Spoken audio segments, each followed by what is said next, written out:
मैं सत्येंद्र सिंह, डाइट प्रवक्ता, जिला शिक्षण एवं प्रशिक्षण संस्थान मैनपुरी और प्रिय डीएलएड प्रशिक्षुओं। जैसा कि डीएलएड चतुर्थ सेमेस्टर के पाठ्यक्रम में जो आपका जो दे रखा है, तो उसी के अंतर्गत हम जो है आज लिंगानुपात पे चर्चा करेंगे। और जैसा कि आप लोग जानते होंगे कि लिंगानुपात एक तरह से ऐसे कहा जा सकता है कि कोई भी देश हो या फिर कह सकते हैं कोई समाज हो, वो विकास तभी कर सकते हैं जब समाज के दोनों मजबूत आधार स्तंभ, चाहे वो पुरुष हो चाहे वो महिला हो, दोनों की समान रूप से देश के विकास में जब भागीदारी होती है, तो कह सकते हैं कि वो देश, वो समाज बहुत तेज़ी से तरक्की करता है।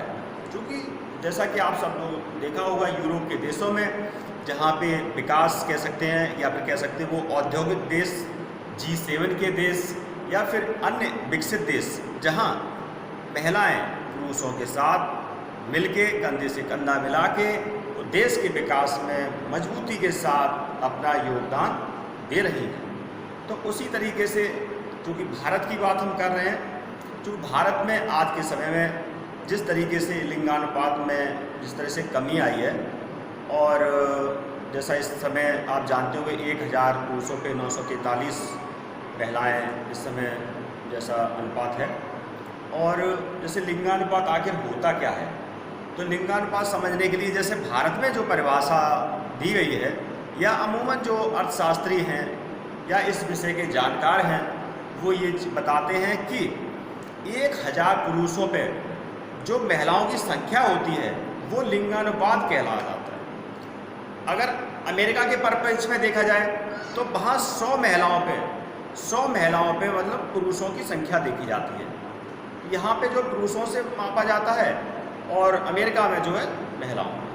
तो इस तरीके से आप ये देख सकते हैं, समझ सकते हैं कि जो सशक्तिकरण या कह सकते हैं वीमेन एम्पावरमेंट का जो इस समय बहुत तेज़ी से जो चल रहा है कार्यक्रम, जिसके तहत जो खासकर कह सकते हैं देश का एक मजबूत आधार स्तंभ है जैसे महिलाओं का, तो उनके विकास के लिए और उनको शिक्षित करने के लिए जिस प्रयास किया जा रहा है, तो वो चीज़ जो हम देखते हैं, अध्ययन करते हैं, तो देखा जाए तो भारत में अभी लिंगानुपात में काफ़ी सुधार हुआ है।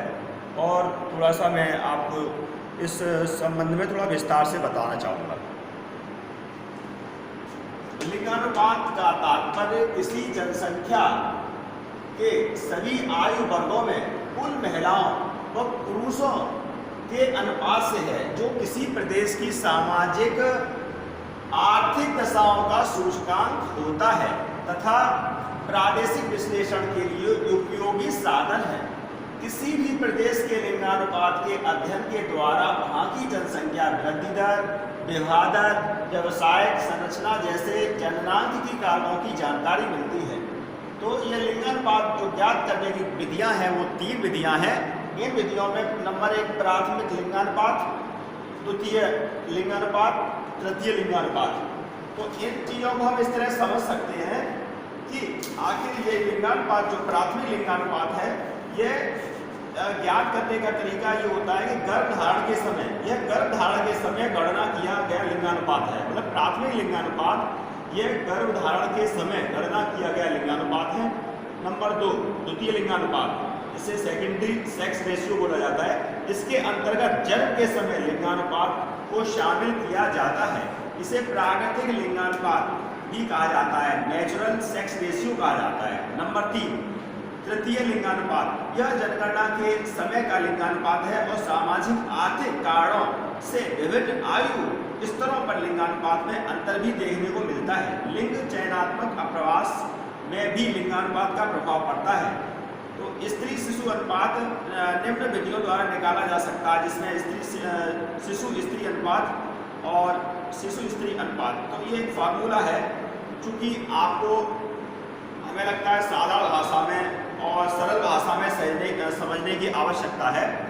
तो इस तरीके से हम समझते हैं या फिर जानते हैं कि जो लिंगानुपात है वो कितना महत्वपूर्ण है।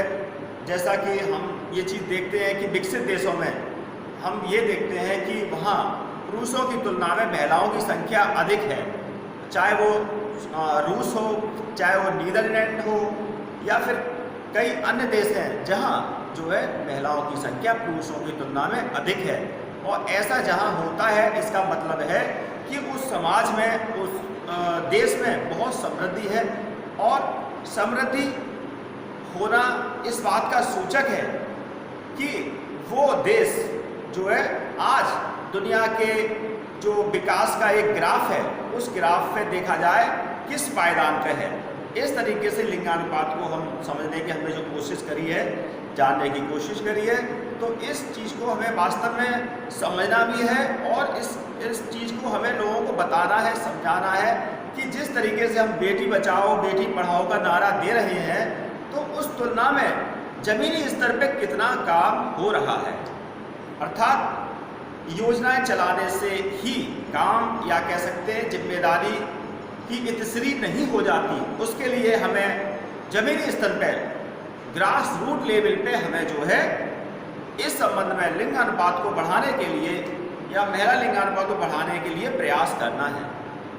आज आपका ये सामाजिक अध्ययन के अंतर्गत लिंगानुपात जो आपका पाठ्यक्रम में दे रखा है वो समाप्त होता है, और इसके साथ थोड़ा सा आप घर पे रहते हुए समझदारी पूर्वक आप अपनी सुरक्षा करें, घर के सभी सदस्यों को बताएं कि इस कोरोना की महामारी में हमें जो है बहुत सावधानी बरतनी है।